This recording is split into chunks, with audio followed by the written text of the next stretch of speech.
You know that old conspiracy theory that you've heard hundreds of times by now, that we are living in a simulation and everything put in front of us is artificially made. I used to always brush it off like, yeah, whatever, simulation, I'm in my skin right now, I'm cooling. But as I've gotten older, I am genuinely starting to believe that yes, we are living in a simulation, and it's wild. I feel like every day I scroll down my timeline and see things that honestly make me question, are we real? Are we real people in this earth? And there's really no real way to prove that we're actually living in a simulation, you know? Every day we subject ourselves to consume brain rot or rage bait on a daily basis, or such fast content like TikTok or shorts that we don't actually take information in from the videos that we consume. We are only scrolling to our next dopamine hits. The other day I watched a movie that was made back in 1992. And now granted, it's a movie, so obviously it's not a representation of what life was like back then, but I never got to experience the 90s. I was born in the 2000s, so social media was prevalent my whole entire life. But while I was watching this movie, and it sounds so stupid to say, I'm not gonna lie, but it was so crazy to see people waking up in the morning and going about their lives, and the first thing they do is not check their phone.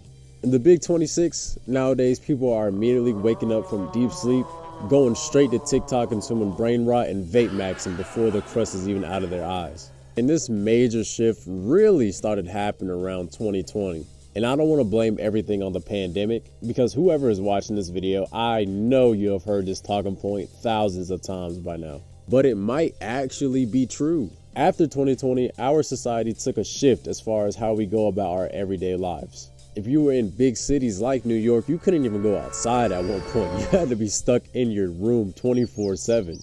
The movies were shut down, gyms were shut down, concerts, restaurants, you name it.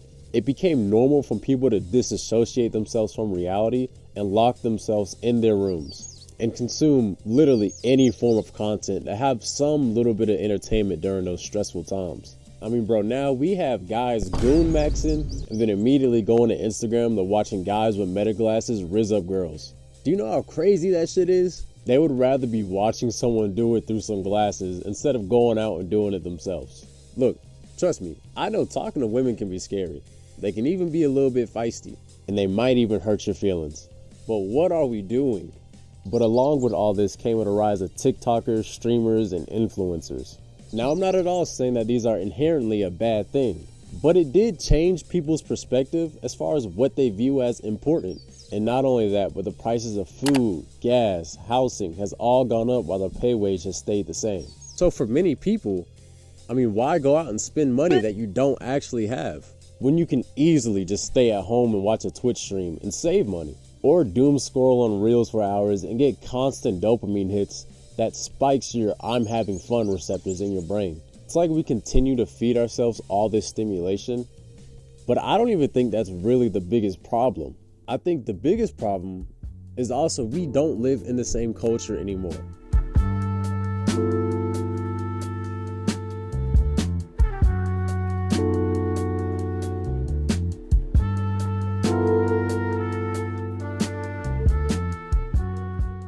If you were to ask anybody above the age of 40 who these people are, I guarantee you they will all tell you yes and have their own story about how they discover them and what they love about the artist so much. But the same can't be said today. Big tech companies and billionaires made these apps strictly to build around your algorithm to please your attention span. Now, that's not saying that multiple people can't have the same exact algorithm. No, that's not true. But what I am saying is what you believe is a canon event really is only what's showed to you. There's no real shared truth anymore, and main character syndrome starts to feel real because your algorithm is specifically tailored to revolve around you and the things that you enjoy. It feels like there's no main timeline that we're all living in. Like pre-social media, everything felt spectacular. For example, as a kid watching The Undertaker walk down that ramp, I mean, sure, we were young and naive kids, but you can't tell me for a split second you didn't think, hold on, is this dude actually from Death Valley? Or Michael Jackson actually having fans pass out at his concert from literally just aura farming. Nothing gives us that feeling anymore, truly. And now everything you want to know is at a tap of a finger. And people don't collectively gather together to have a shared experience with each other. I mean, this one's a little bit off script of the video. I wrote this script about a month ago and I'm just now recording it after the Michael Jackson movie come out. But yeah, that goes to show that cult fan base that was all going to the movies and dancing. That's because of how big an artist Michael Jackson was from the time before. They're not doing that shit no more to Drake. But this ultimately brings me to my last subject of this video.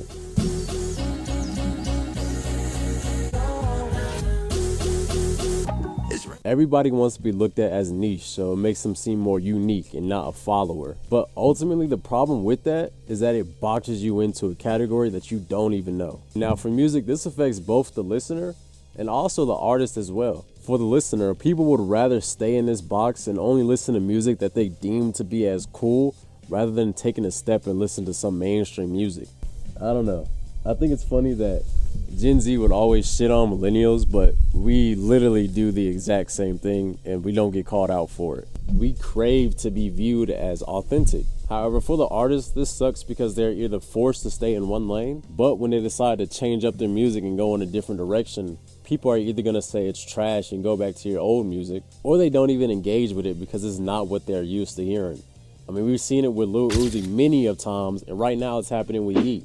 But what you don't realize you're doing is you're not only removing an opportunity for yourself to find new great music, but you're also keeping yourself in the same repetitive cycle. And you're really not fully experiencing all the opportunities that life has to give you. And this coincides with every little thing I talked about in this video. If you continue to only consume content or forms of entertainment that is artificially tailored to you, you are never going to grow. You are never going to get the opportunities that life gives you, good or bad. Long live ASAP, put that on